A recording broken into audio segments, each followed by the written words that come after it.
right, so I mean, one, I heard the new track. It's dope. But Um, just kind of starting there. I want to get to the music. When did music start for you? music started for me around, I'd say, my father was a singer, so he was singing all around the DC area. I didn't really start taking it serious maybe until 15 years old or something like that. And so from there, I just kind of started to, what I would realize being producing and writing stuff like that, and it just kind of grew and matured as I've gotten older. All right, nice. And you're still relatively young. Mhm. Um, so your career kind of took off at an early stage for you. Um, I know for me, the first time I heard your voice was the Blade holiday commercial. Yeah, Um, yeah, which I mean, that song for me still gets played like every Christmas season. yeah, that's love. Um, no, absolutely. When that happened, what were your expectations going into it? And what were some of the biggest surprises you got after that song dropped? To be honest, my expectation was just to execute. That was just really an exercise of execution at that point. It was an opportunity that fell into my lap, and went downstairs and grinded it out as it pertains to, like, really like etching out the chords, new chords for my version of it. And then I sent it to Troy Taylor, and then he put the bells and whistles, and we made that possible. So it was really no expectation. I didn't even think I was going to get the opportunity to do it. So it was really a godsend, and it was as if God was like just revealing to me my value and my worth. So it was more than what I ever expected, and Yeah, for it to resonate with that many people, it was like beyond my wildest dreams for sure. no, absolutely, absolutely. So when you kind of like you start to expand.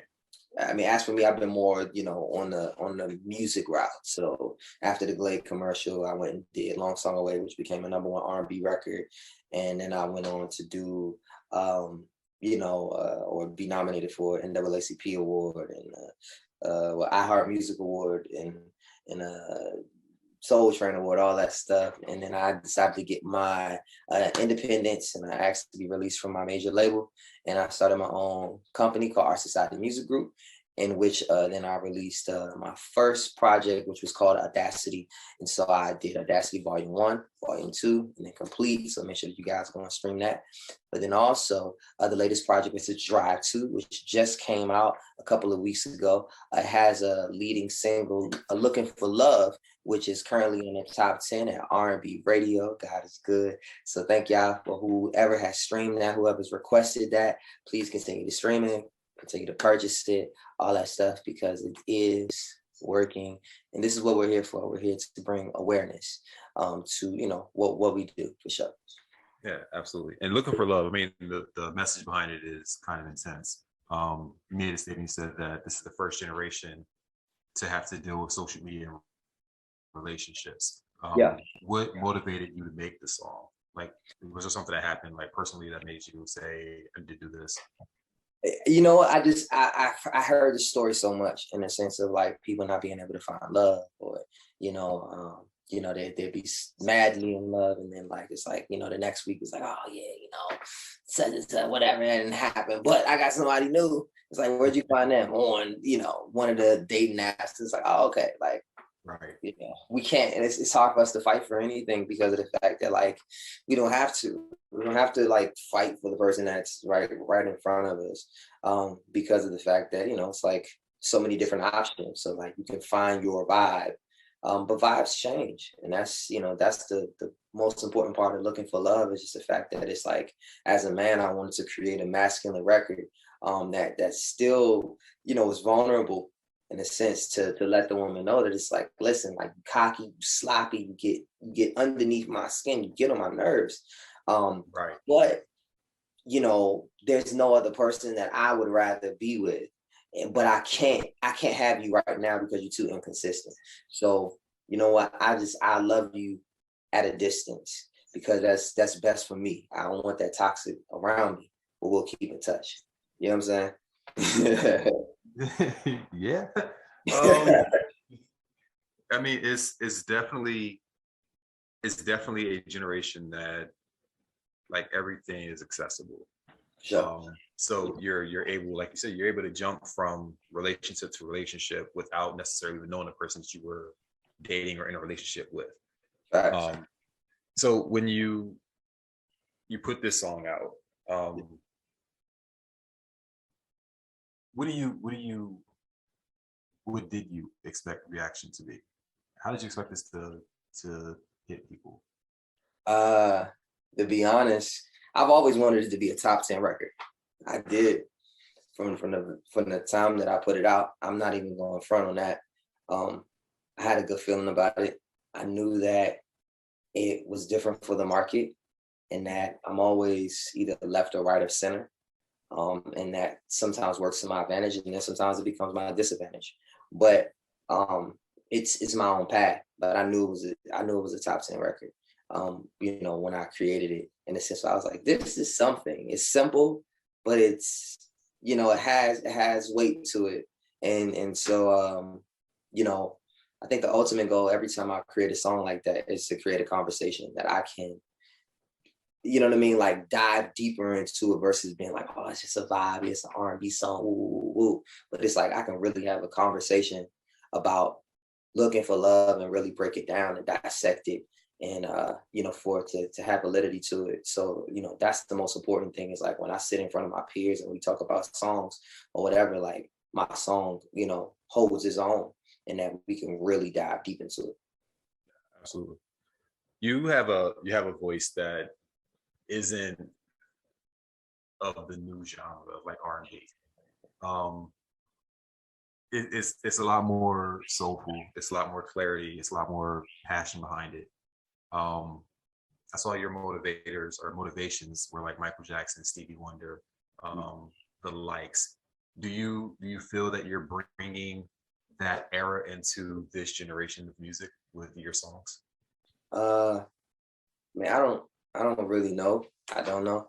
What I do know is that I'm here to be a bridge, a conduit, in a sense. Like, my mission is to, take everything that I've studied. I'm a student of music first. Everything that I've studied, while still, embracing the present and being very aware of where I'm at, but building a more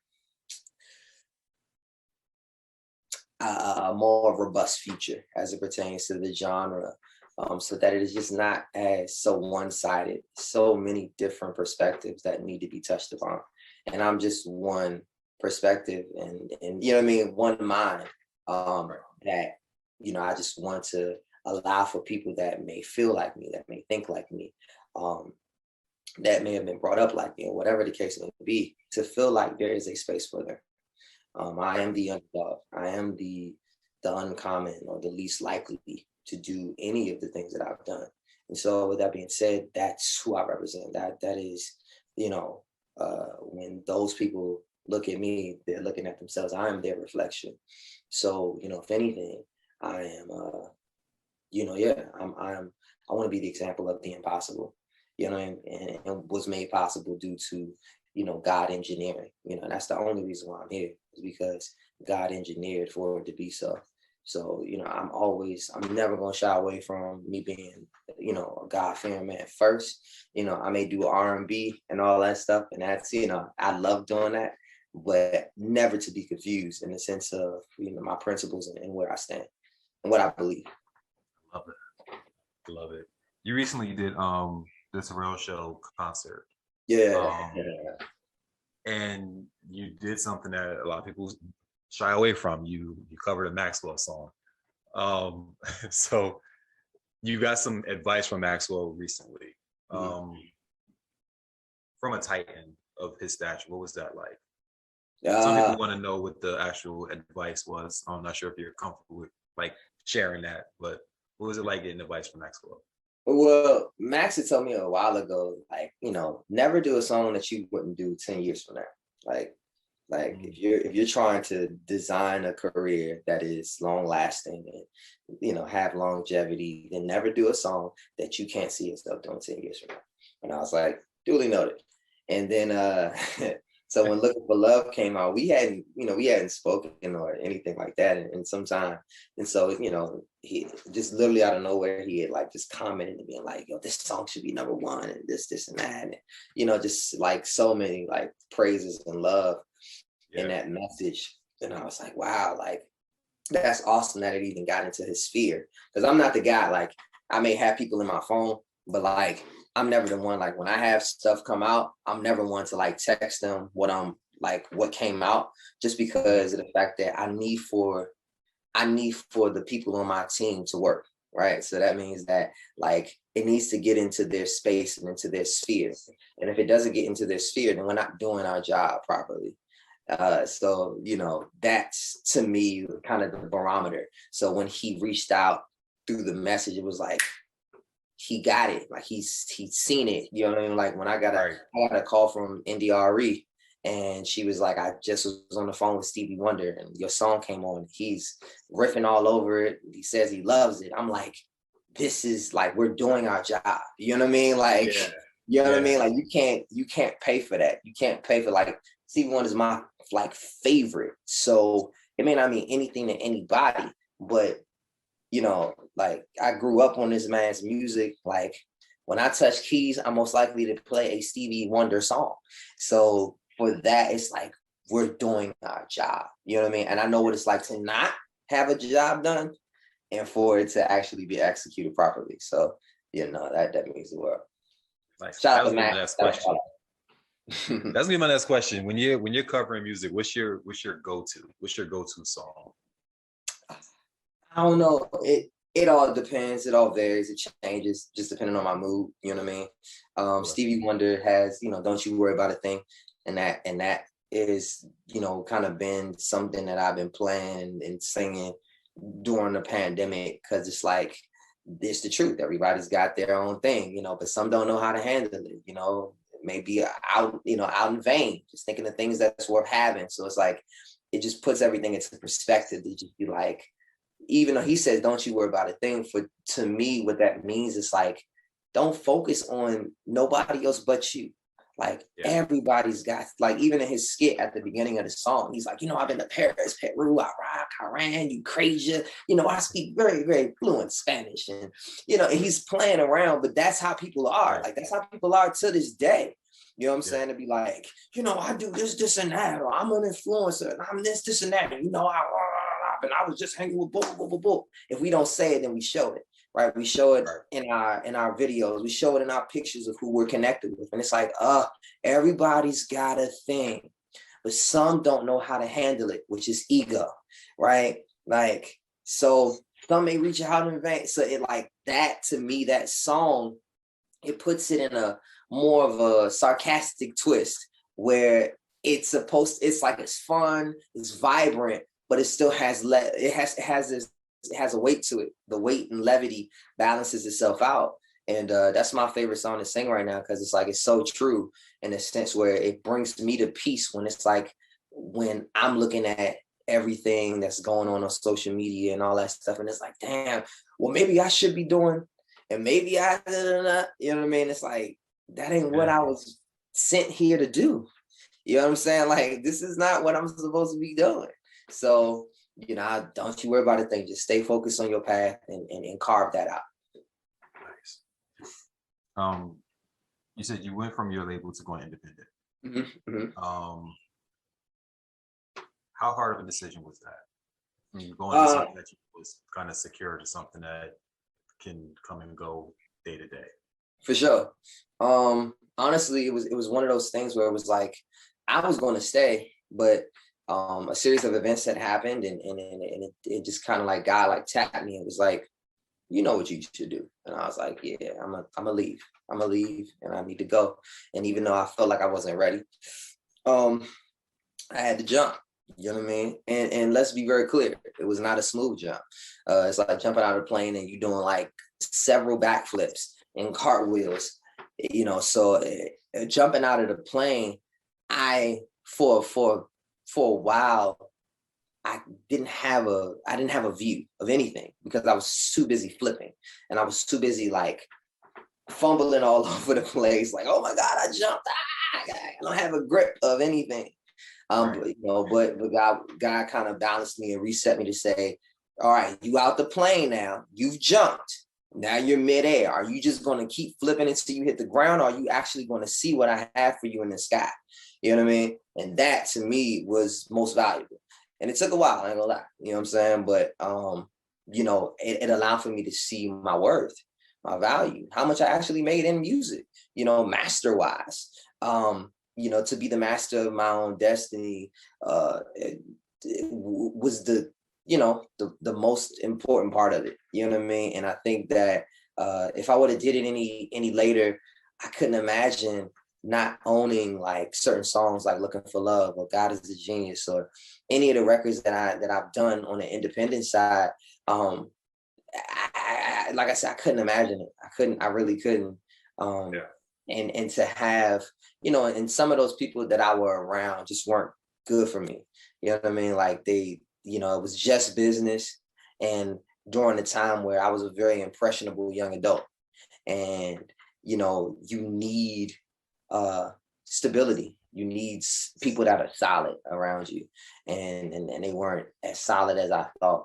So I thank God for the removal of those people within my life, and to add on to me in a sense of just like purpose and vision and the birth of this entrepreneurial spirit and leadership. And I'm not the greatest leader, you know what I mean, by far, but I'm excited that I'm embracing this learning curve head on.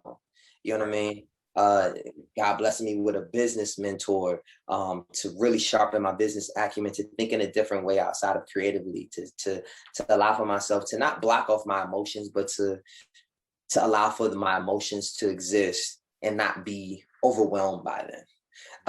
So certain things like that I'm really grateful for, that if it wasn't for me jumping out and that whole process, I wouldn't be who I am or where I'm at. And I don't even want to imagine where I would be if it was different. We don't go down that road. Like yeah. That's one of the spaces we let people stay off of.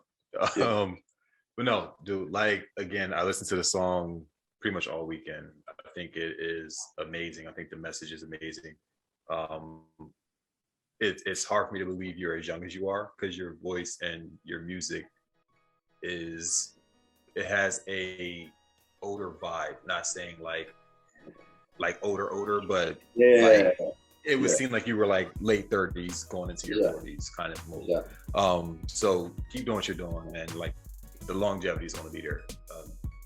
Again, I'm listening to your same Christmas track from 6 years ago. So like, just that in itself, that's timeless stuff. So I'm proud of you, man. Just keep it up. Thank you, man. I appreciate you, bro.